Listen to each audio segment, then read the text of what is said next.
বিশ্বকাপে দুটি ছড়াচ্ছেন ভিনিসিয়াস জুনিয়র। গ্রুপ পর্বের শেষ ম্যাচে স্কটল্যান্ডের বিপক্ষে জোড়া করেছেন রিয়াল মাদ্রিদ তারকা। পাশাপাশি ম্যাথিয়াস কুনহার গোলে স্কটিশদের ৩-০ গোলে হারিয়েছে ব্রাজিল। তাতে গ্রুপ চ্যাম্পিয়ন হয়ে নকআউট পর্বের টিকিট কেটেছে সেলেসাওরা। অন্যদিকে হাইতিকে ৪-০ গোলে হারিয়ে শেষ ৩২-এ নেইমারদের গ্রুপ সঙ্গী মরক্কো। গ্রুপ সির লড়াই শেষে ব্রাজিল ও মরক্কো দুই দলেরই ২ জয় ও ১ ড্রয়ে পয়েন্ট সংখ্যা ৭ করে।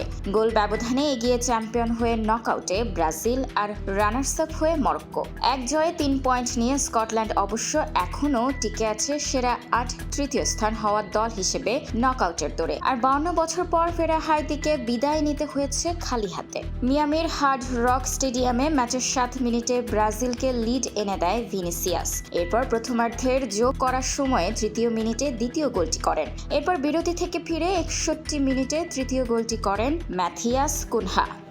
অন্যদিকে আটলান্টার মার্সিডিজ বেঞ্চ স্টেডিয়ামে ৪-২ গোলে হাইতিকে হারায় মরক্কো। ম্যাচের ১০ মিনিটে লিড পায় হাইতি। মরক্কো গোলরক্ষক ইয়াসিন বুনো নিজেদের জালে বল জড়ান, যে গোলটি ৫২ বছর একদিন পর বিশ্বকাপে হাইতি গোলের রেকর্ড। আগে ১৯৭৪ সালের ২৩ জুন আর্জেন্টিনার বিপক্ষে হাইতির হয়ে শেষ বিশ্বকাপ গোলটি করেছেন মানু সানন। সে ম্যাচে ৪-১ ব্যবধানে হেরেছিল হাইতি। ম্যাচের ৩৯ মিনিটে মরক্কোকে সমতায় ফেরান আশরাফ হাকিমি। তবে ৪ মিনিট ফের লিড বাড়ান উইলসন ইসিডোর। তাতে প্রথমবার বিশ্বকাপে কোনো দলের বিপক্ষে একের অধিক গোলের কীর্তি গড়ে তারা। বিরতির আগেই অবশ্য সমতায় ফিরে মরক্কো। যোগ করার সময় ৪৫ মিনিটে গোল করেন ইসমাইল সাইবেরি। ২-২ সমতায় বিরতিতে যায় দুই দল।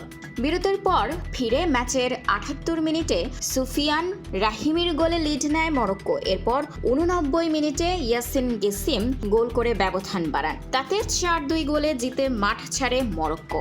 স্পোর্টস ডেস্ক, খোলা কাগজ, ঢাকা।